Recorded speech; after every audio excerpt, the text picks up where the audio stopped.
defining your circle of competence is the most important aspect of investing. It's not how important, how large your circle is. You don't have to be an expert on everything. But knowing where the perimeter of that circle of what you know and what you don't know is, and staying inside of it, is all important.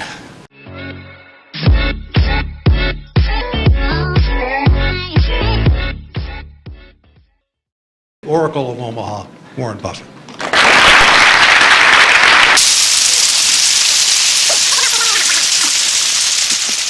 Testing. 1 million, 2 million. Okay.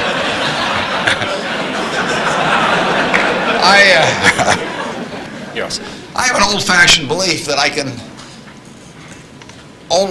should expect to make money in things that I understand. And when I say understand, I don't mean understand, what the product does or anything like that.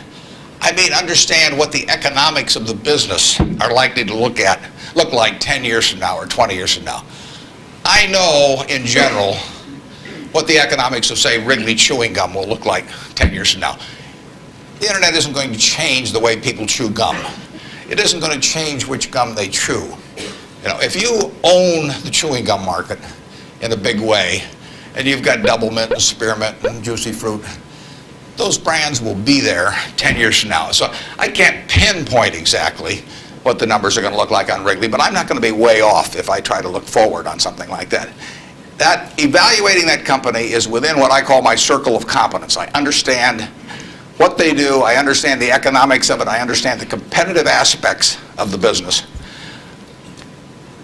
There can be all kinds of companies that have wonderful futures, but I don't know which ones they are.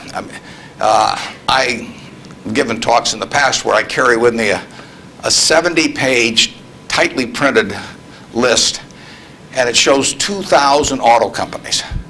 Now, if at the start of the 20th century, you had seen what the auto was going to do to this country, the impact it would have on the lives of then your children and grandchildren and so on.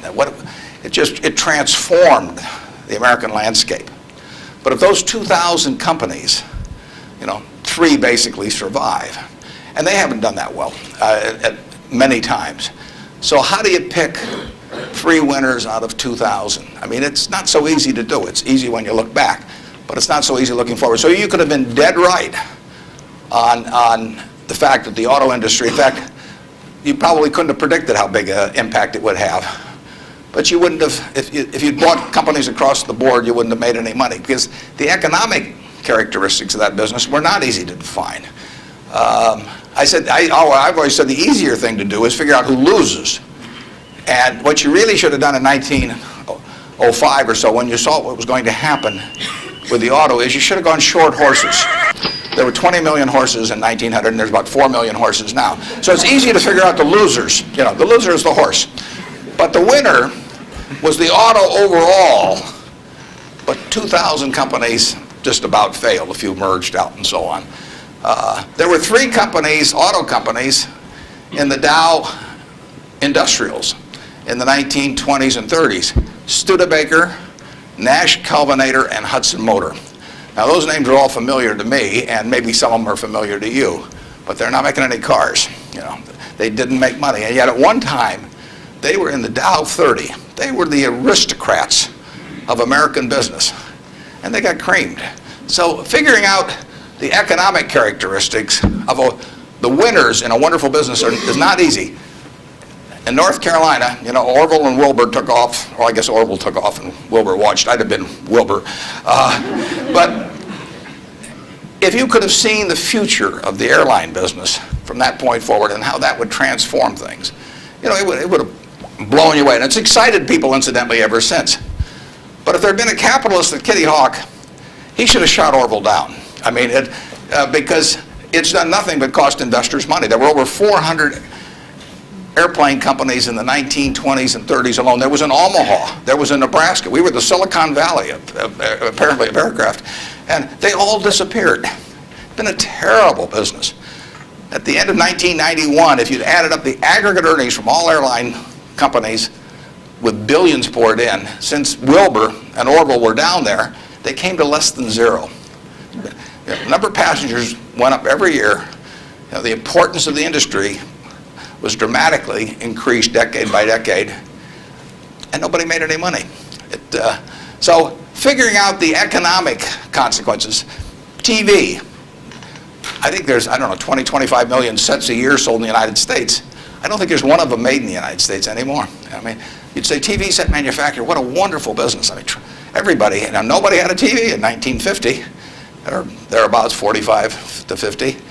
Everybody has multiple sets now, but nobody in the United States has made any real money making the sets. They're all out of business. You know, the Magnavoxes, the RCAs, all of those companies.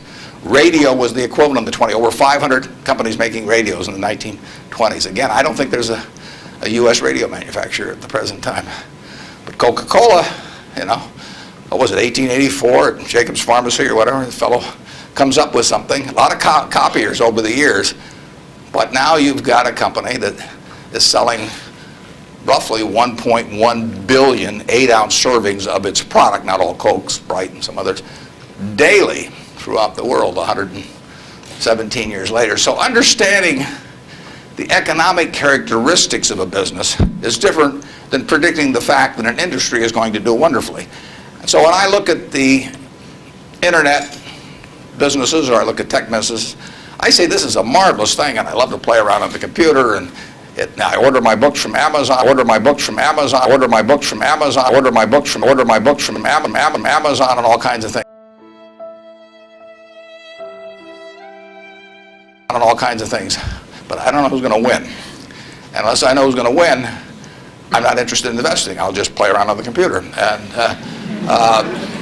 defining your circle of competence is the most important aspect of investing.